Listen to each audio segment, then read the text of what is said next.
¿Qué tal amigos? Mi nombre es Wilfredo Campos y bienvenidos a Crónica Universal. El día de hoy, como ya han podido ver en el título del video, vamos a hablar del combate en selva.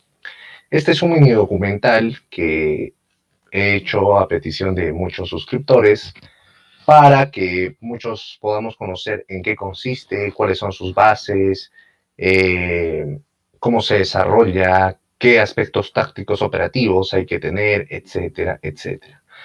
Antes de comenzar, no olviden darle like, comentar, compartir, activar la campana de notificaciones y, por supuesto, suscribirse. De todas estas acciones, las que más apoyan al canal son que le den like, que comenten y compartan.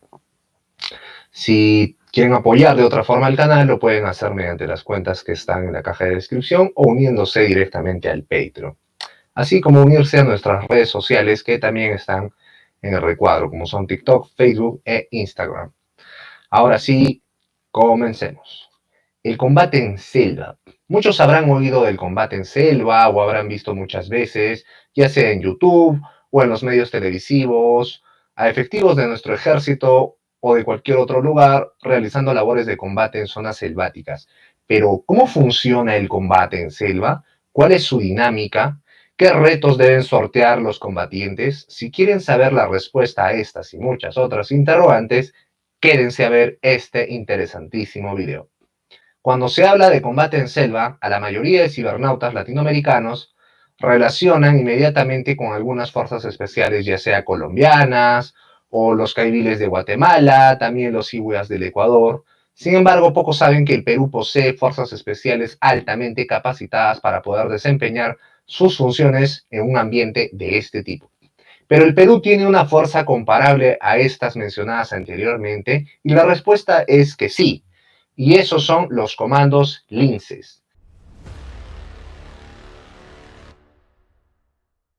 Para entenderlos, repasemos un poco de su historia. Los linces es una compañía de aproximadamente 50 comandos de las Fuerzas Especiales del Ejército Peruano, que se hizo famosa y temida por sus operativos de alto riesgo en lo que va desde la guerra con Sendero Luminoso hasta las operaciones antinarcoterroristas de los últimos años. Esta fue creada en 1983 por el capitán de infantería ejército peruano Jesús Zamudio Aliaga para operar exclusivamente en la Sierra del Perú, realizando misiones de aniquilamiento de columnas terroristas principalmente en las montañas. Fue una unidad muy golpeada por la organización terrorista comunista maoísta del Perú Sendero Luminoso. Los linces eran movilizados generalmente en helicópteros desde sus bases en Los Cabitos o Pichari, transportados a largas distancias y luego soltados en el punto de ataque. Los efectivos de batallones contrasubversivos de sierra o infantería de las bases cercanas les prestaban protección y apoyo. El 6 de enero de 1983, la segunda división de infantería del ejército, que se hallaba acantonada en Huancayo, desde mediados de 1965, inició una marcha hacia Ayacucho para hacer frente a la novedosa guerra que había puesto sobre la palestra Sendero Luminoso. Una marcha sin retorno. Un joven oficial de esos tiempos preguntó a un coronel por la cantidad de tiempo que duraría este desplazamiento. El coronel le respondió con aire triunfalista: yo creo que 3 meses nada más. Apenas esos comunistas nos vean, comenzarán a rendirse. Hoy, casi 33 años después, la segunda división, hoy la segunda brigada de infantería, todavía no retorna del lugar de donde partió. El primer comandante de la división, el general Clemente Noel, pronto entendió de la necesidad de contar con una fuerza de intervención rápida. Y es así que después de una fase de intenso entrenamiento de tropas, se dio origen a la compañía Lince. ¿Y de dónde sale este nombre? La explicación es sencilla y a la vez curiosa. Este nombre es de un felino euroasiático. ¿Y qué tiene que ver un felino euroasiático con esta parte del mundo? La razón de la denominación fue que uno de sus fundadores hizo un curso de artillería en la ex Unión Soviética y trajo la denominación a las tropas de élite, la Lince. Tiene combatientes legendarios, nombres que por sí solos son una novela de acción y de los que hablaré en un siguiente video.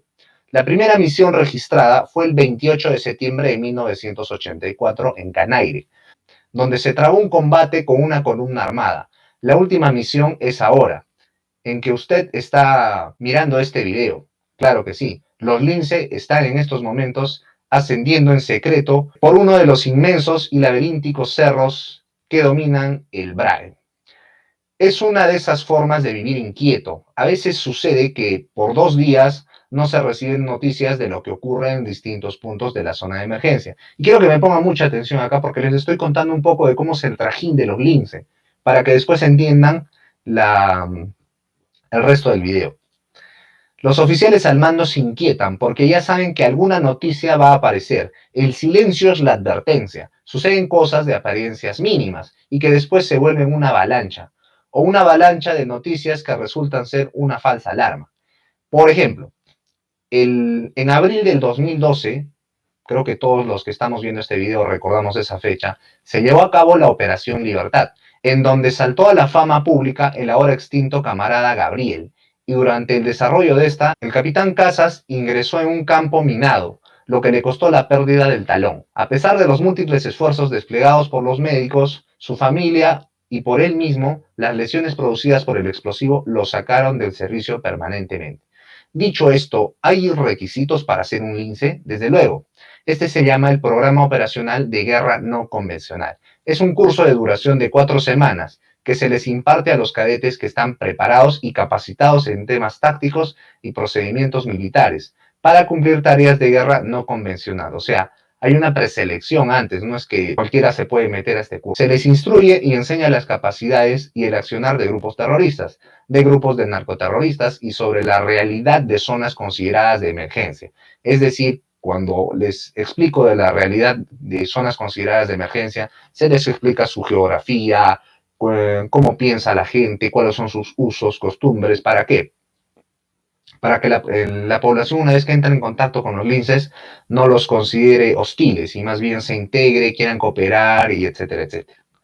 Ahora, se les imparte el curso de tiro selectivo, primeros auxilios, operador de comunicaciones, cómo formular su plan de operaciones de guerra no convencional, su plan logístico, derechos humanos, empleo del armamento, con que cuenta nuestro ejército, etcétera, etcétera.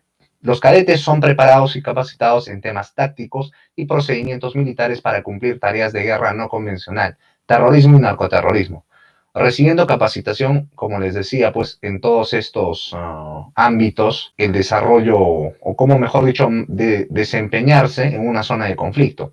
Esto les permite desarrollar una conciencia de seguridad para su desempeño profesional. Después de haber mencionado la historia y el duro entrenamiento que tienen los lince, ahora veamos cómo es el combate en selva en sí. Si es que han llegado hasta esta parte del video, acá ponga mucha atención porque el video se pone más entretenido aún. A ver, para hablar con propiedad del combate en selva, antes que nada hay que empezar por manejar algunos conceptos. En primer lugar, el terreno. Cada selva es totalmente distinta porque la flora y fauna que dibujan su territorio son totalmente distintos, así como sus ríos, el caudal de estos, los metros cúbicos de lluvia al año, así como las estaciones de este. No es lo mismo luchar en una selva caribeña que luchar en la selva amazónica. Son historias totalmente distintas. Y es por eso que muchos manuales de combate traídos de Vietnam son en muchos casos hasta inútiles al momento de aplicarlos a la realidad latinoamericana. De entrada podemos identificar su inaplicabilidad por el simple hecho del terreno y el área geográfica. Es por eso que muchos ejércitos cuya área geográfica posee una importante región de selva deben hacer desde cero sus propios manuales. En segundo lugar, hay que hablar de los explosivos y los campos minados que coloca el enemigo. El tener un área geográfica agreste y hostil facilita el uso de explosivos y de minado del terreno. En el primer caso podemos dividir a los explosivos en dos. El primero serían los deflagrantes, lentos o progresivos, y el segundo grupo se podría catalogar en altos, detonantes o rompedores. En cuanto a las minas, su finalidad es canalizar tropas mediante el fuego hacia un área determinada. ¿Para qué? Para poderlas emboscar. Otra cosa que se puede hacer mediante las minas es retardar el avance de las tropas, producir su desmoralización y conducir a emboscadas o distraerlas del objetivo. ¿Y cuáles son las clases de campos minados? Estos se dividen en dos, el campo minado táctico y el campo minado permanente. Y sus ubicaciones pueden ser alrededor de árboles frutales, por obvias razones, porque cuando Soldado cansado va, mira un árbol, va a querer comer una fruta, ¿no? Y ¡pum! Eh, También van a estar en caminos y trochas, crestas topográficas, fuentes de agua, pasos obligados, trincheras, áreas con sombras naturales, elementos abandonados, casas abandonadas, etc. Si se dan cuenta, todos estos lugares apuntan a un objetivo en específico, que son lugares probables en los cuales un soldado va a transitar o va a entrar, y la explosión de estos artefactos va a generar, pues, socavar la moral de sus demás compañeros. O estas trampas también las conocen como trampas cazabobos explosivas. Ahora hablemos del asalto aéreo. Esta es una de las acciones que domina el combate en selva. Conceptualmente es una operación especial en la cual se combina el empleo de una fuerza de superficie y un componente aéreo de ala rotatoria, con el propósito de mover elementos, comunidades de combate o equipos de apoyo a un punto de encuentro. Cuando se habla de inserción, por lo general esta se efectúa en claros de la selva donde pueda aterrizar un helicóptero sin ninguna complicación. En el caso de que no se pueda posar el helicóptero en tierra, este deberá hacerse mediante sogas y el descenso de los efectivos. En el caso del Perú, debido a lo tupidos que son las copas de los árboles, este tipo de inserciones son bastante habituales. Ahora, estos planes tienen una zona principal y una zona alternativa. Es decir, yo quiero aterrizar en la zona de aterrizaje A, pero veo que está imposibilitada, ya sea por el mal tiempo, la geografía o simplemente me pueden emboscar. Entonces debo tener una zona de aterrizaje B. De igual forma para la extracción. Ahora, en caso se compliquen las cosas, como les decía, ¿no? También esta clase de inserciones y evacuaciones pueden hacerse para heridos o bajas que pudiesen tener.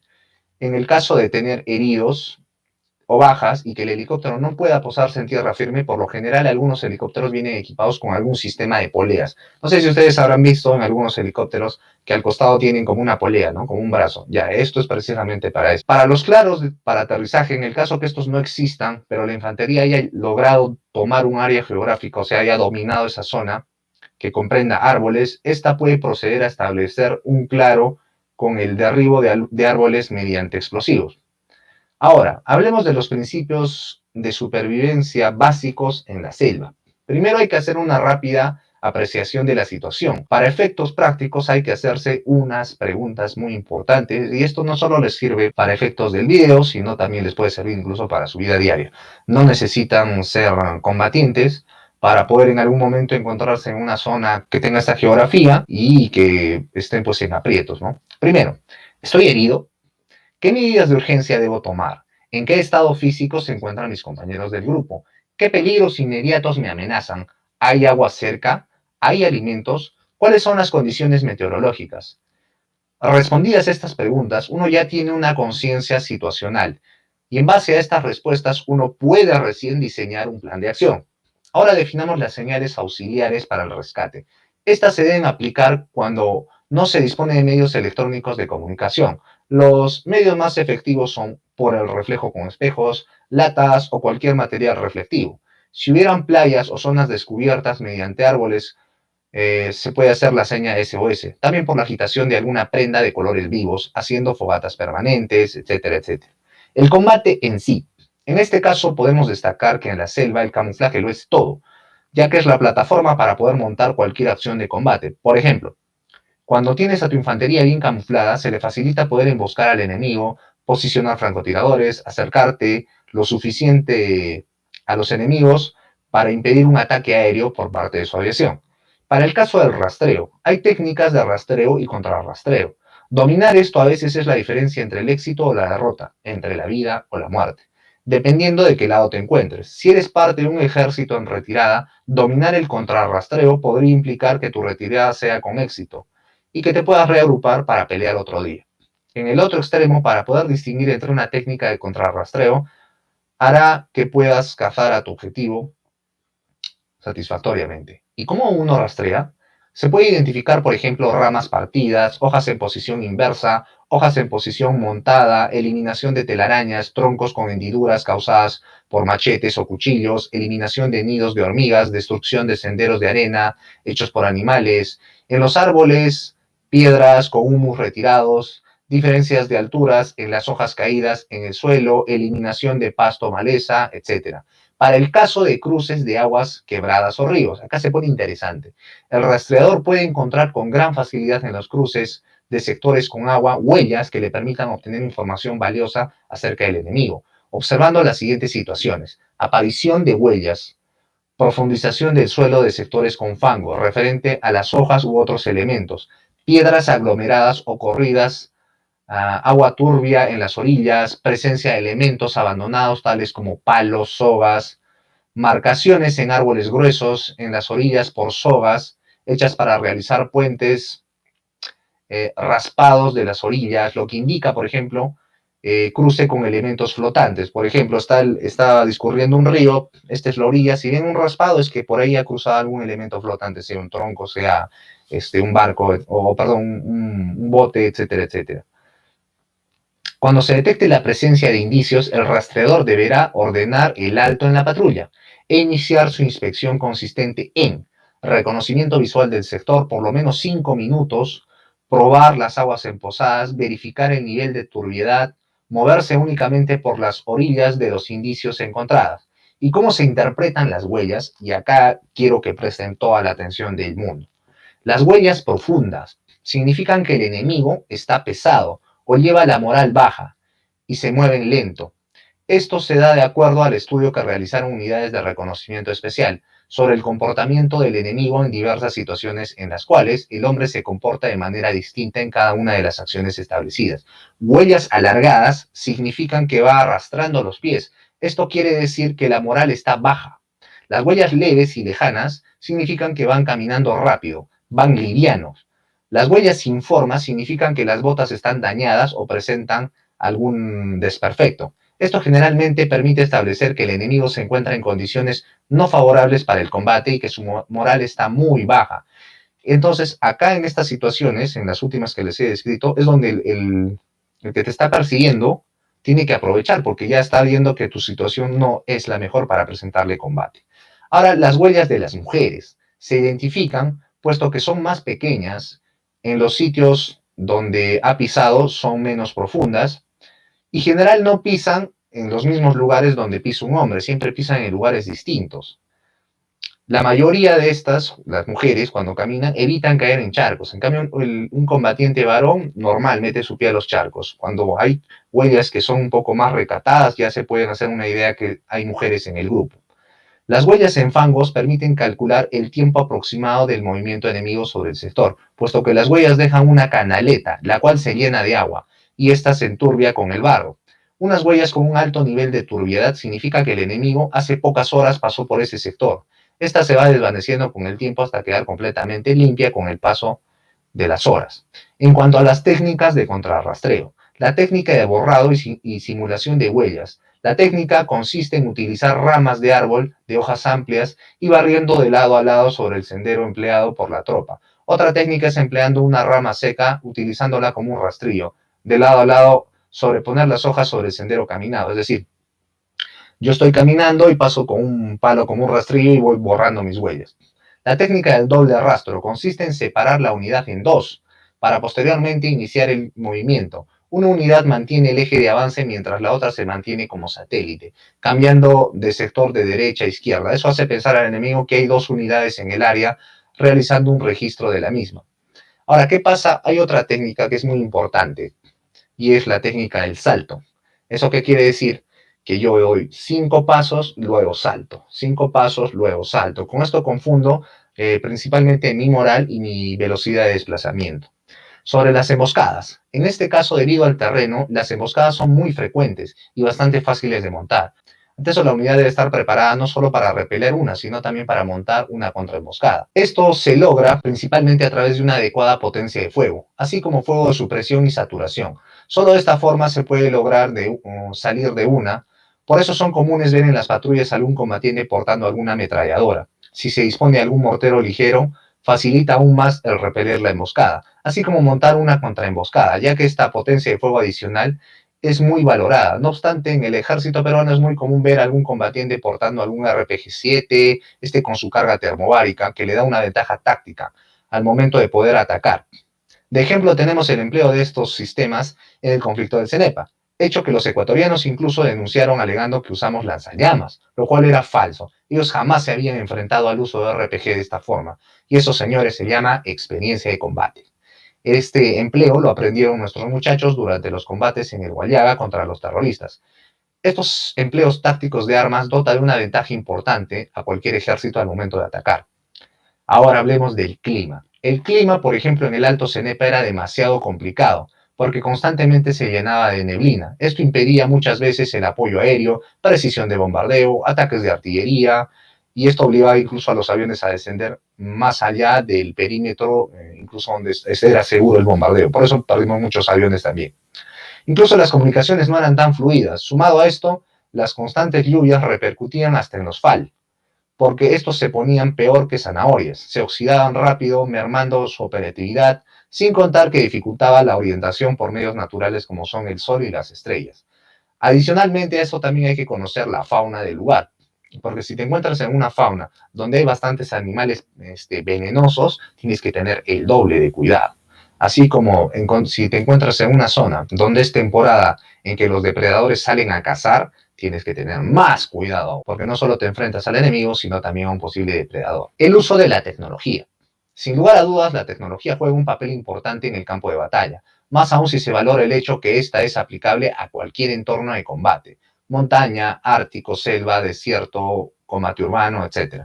Las comunicaciones son las más importantes, ya que estas te ayudan a coordinar ataques, pedir evacuación, solicitar apoyo aéreo, conocer tu ubicación, etc. Los satélites hoy en día son vitales, así como el uso de drones. El tener tecnologías de este tipo y más incrementa la ventaja sobre el enemigo, así como la supervivencia de tus combatientes. Ahora, ¿es posible disponer del apoyo de artillería? Desde luego. Sin embargo, a veces la geografía dificulta que ésta tenga en muchos casos precisión al momento de impactar. Sin contar que el enemigo, si es lo suficientemente hábil como para colocar sus unidades muy cerca de las tuyas, tu artillería no podría atacar, ya que podría eliminar también efectivos de tus fuerzas. Bien, amigos, este ha sido un pequeño mini documental que he hecho, espero que haya sido de su agrado. El combate en selva en sí da para hablar muchísimas horas, pero traté de resumir los aspectos más relevantes en este video. Eh, Como les repito, espero que haya sido de su agrado. Si es que fue así, pueden regalarme un like, comentar y compartir. Así como si quieren apoyarme directamente, lo pueden hacer mediante los números de cuenta que dejo en la caja de descripción y también uniéndose al Patreon, ¿no? Espero leer sus comentarios. Yo sé que hay muchas cosas, como les decía, que hay para hablar de este tema, porque es un tema largo, largo. Créanme, he tenido que leer bastantes PDFs, revisar manuales de combate en selva, no solo del Perú, sino de otros lugares del mundo. Ha sido un trabajo de muchas horas, de muchas horas. Imagínense, ¿no? Resumir bastantes PDFs, bastantes libros en unos cuantos minutos es bastante trabajo, el cual espero que sepan valorar y puedan compartir y difundirlo, ¿no? Para que de esta manera me motiven a hacer más trabajos de esta calidad. Eso fue todo por el video de hoy. Mi nombre es Wilfredo Campos y esto fue Crónica Universal. Nos vemos en una siguiente ocasión y muchas gracias por su atención. Hasta pronto.